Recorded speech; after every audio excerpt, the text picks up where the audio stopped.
I'm a county park ranger. My beat includes a big lake and an even bigger campground. I enforce rules, patrol the water, and troubleshoot electrical hookups when campers can't tell the difference between 30 and 50 amp plugs. I have to admit, the park is pretty pathetic. An uninspiring spread of dusty eucalyptus-dotted scrubland ringed by barren hills. The only real attraction is the artificial lake. 5,000 filthy acres of swimmable, fishable, boatable water. You'll never catch me touching that water, though. One year they drained some of it and found a layer of human shit 3 feet deep. Now look. I used to be a cop.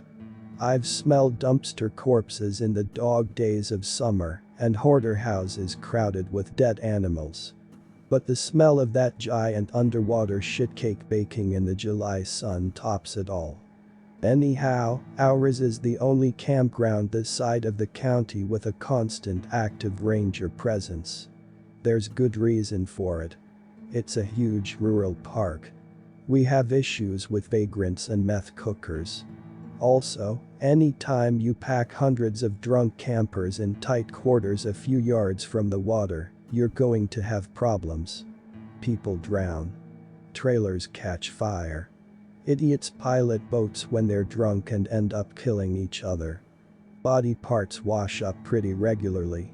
Fingers, toes, the occasional limb. Legacies, I guess, of accidents and suicides.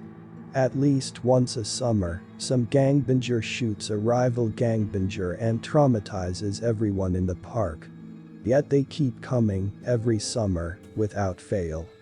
Now, park rules dictate that the lake stays empty from 10 p.m. to 6 a.m. No swimmers, no boaters, no exceptions. So, when a camper complained about a rogue midnight sailor disturbing the peace in the wee hours of July 26, I had to take care of it. Stepping out of the air-conditioned ranger station into the hot night was a special kind of torture. Heat descended immediately, thick and suffocating as a quilt, so dense it felt hard to breathe. Moving through it was like walking through water. I could almost see it. Veils of soft red and bruised purple, shimmering just past the boundary of human perception. It was a little better out on the water. Still dispiritingly hot, but thinner, somehow. Breathable. I steered the patrol boat past the dock and circled the perimeter. It took a while, the lake's almost 8 square miles and the boat's a puttering little relic of a bygone age. I shut it off periodically, listening for the telltale echo of a motor. Nothing. Just wind and the lapping of water against the boat. The lake has a few man-made islands. Nothing fancy, just mounds of dirt covering infrastructure access points. When the perimeter proved empty, I decided to check them out. I pulled close to the biggest one and killed the engine. Here, far away from the RVs and tents and campfires, the temperature was almost bearable. I looked up impulsively. A vast array of pale stars spiraled across the velvet sky. I caught sight of the Big Dipper and smiled wistfully. What I'd give to be able to fly, to float up into the tatters of cold, wet clouds and drift under the starlight. I shook myself and scanned the island. Just rocks, litter, and dry vegetation and their unsettling shadows. I heaved a sigh and continued the search. Right around the time distance and darkness reduced the island to a dim shadow, I sighed again and shut off the boat. I looked up the sky and frowned. The stars were different. In the early hours, stars have a high cold look to them. But these were warm and multicolored. Yellow, gold, swampy green and dim, dour red. I'm a little fuzzy on my constellations, but I know the Big Dipper. I'd just seen it. But it was gone. In its place were flowery arrays, like fireworks set off at a great height and frozen in place. A shudder crawled down my back. I spun around, dimly aware that my heart was pounding, and saw a boat. Relief and irritation shot through me. I pulled up beside it, throwing on every light I had. The harsh white illumination showed two figures sitting in a motorboat. A little boy and an old man. My stomach dropped unpleasantly. He had some kind of facial injury. One of his wide, round eyes drooped past the spot where his cheekbone should be, and his head was uneven and unpleasantly small. 4 pink scars bubbled across his face, stark and strange in the harsh light. Several black garbage bags were crumpled on the floor of the boat, atop which an open tackle box lay. "Are you all kidding me?" I asked brusquely. "You see the rules. Nobody on the water after 10 p.m.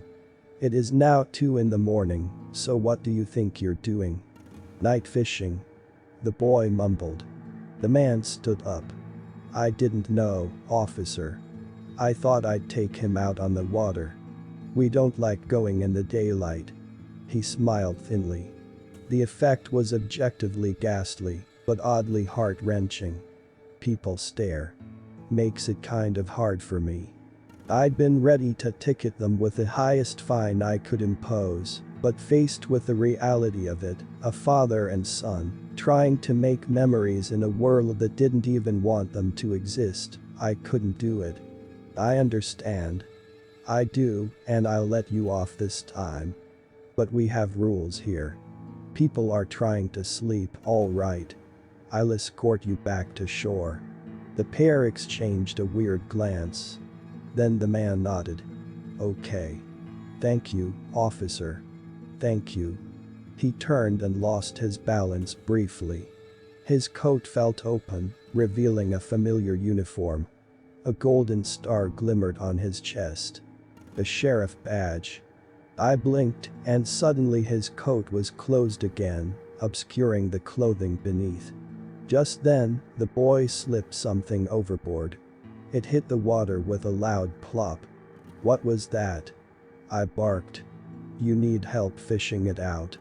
The boy shook his head, white face practically glowing. I turned my flashlight on the water and caught a glimpse of something long, ragged, and pale drifting down. Blood clouded behind it like watercolor. A human arm. My hand flew reflexively to my duty belt. "Hold still. Don't you goddamn move." At that moment something huge and white erupted from the murk, slithering along the side of the motorboat. An enormous ribbon of moonlight, cutting through the water like a phantom.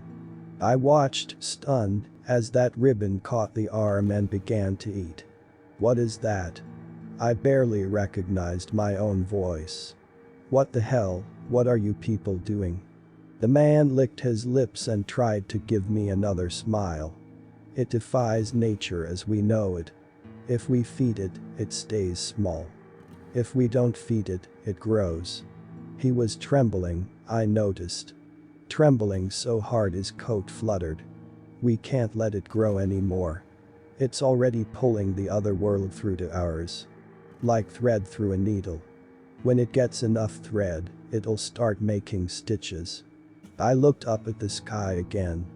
Firework constellations, pulsing in 1,000 colors that were too warm and far too strange.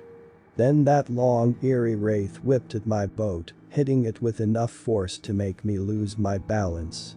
I fell against the railing as the creature surfaced. "Don't look," the man wailed. But he was too late. I caught a glimpse of an awful face.